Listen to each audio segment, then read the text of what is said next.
बिहार की जनता राजनीति की पारखी है।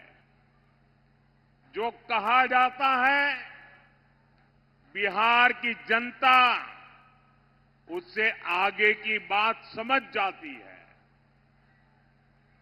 आप आरजेडी कांग्रेस के जरा पोस्टरों को देखिए, जो सालों साल तक यहां मुख्यमंत्री रहे, जो बिहार में जंगल राज लाए, उनकी तस्वीरें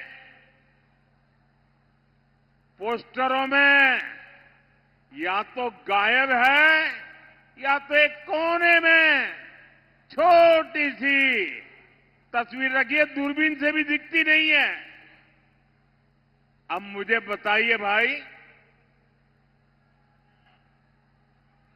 जो इतने बड़े उनके लिए नेता थे, जिनके परिवार के सारे लोग चुनाव के मैदान में हैं, और फिर ये छुपा छुपाई क्यों हो रही है?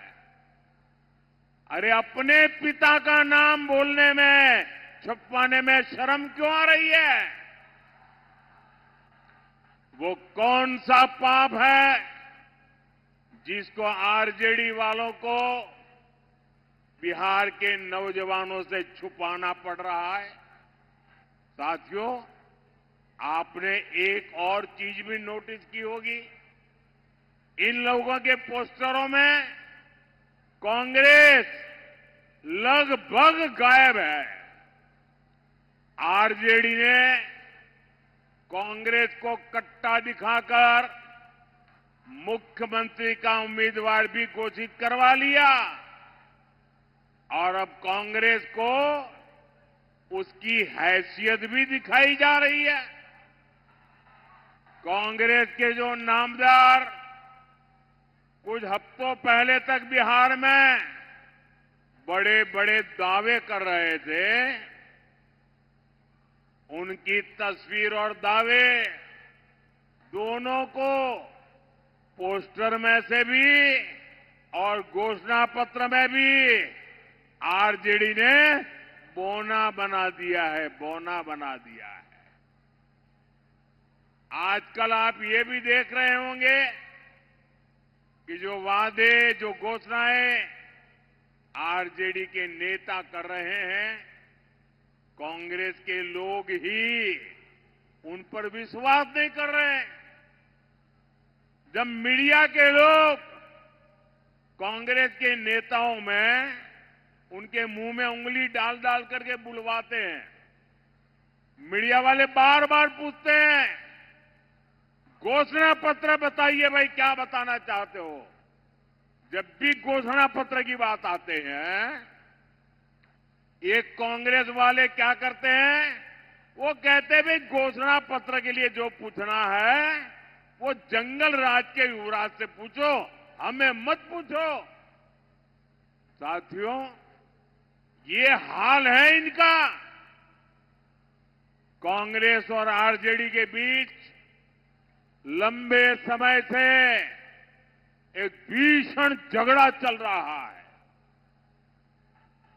कांग्रेस के नामदार ने छठ महापर्व को इसलिए भी ड्रामा बताया ताकि बिहार के लोग आरजेडी पर गुस्सा उतारे और आरजेडी को पराजित करे, इसलिए ऐसी बातें बोली जा रही है। कांग्रेस के जो दूसरे दूसरे राज्यों के मुख्यमंत्री हैं, बड़े नेता हैं, उनके बयान आपने सुने होंगे। अलग अलग राज्यों में कांग्रेस के नेताओं से बिहार के लोगों के लिए जानबूझकर अपमानजनक बातें बुलवाई जा रही है। केरल के कांग्रेस नेता में उसने तो बिहार की तुलना बीड़ी से कर दी।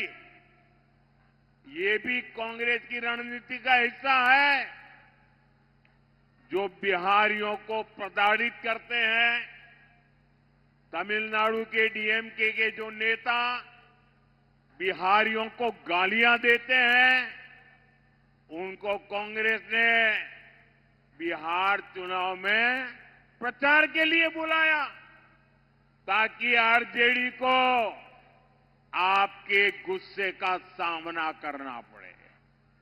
साथियों, कांग्रेस जानती है कि इस बार भी आरजेडी हार गई तो उसकी राजनीति खत्म हो जाएगी और कांग्रेस आरजेडी के वोट बैंक पर कब्जा कर लेगी। एक दूसरों का वोट बैंक छीनने की एक खींचतान अब खुल करके सामने आ गई है। आप देखिएगा, बिहार चुनाव में हारने के बाद कैसे आरजेडी कांग्रेस में गालियों का दौर शुरू होता है।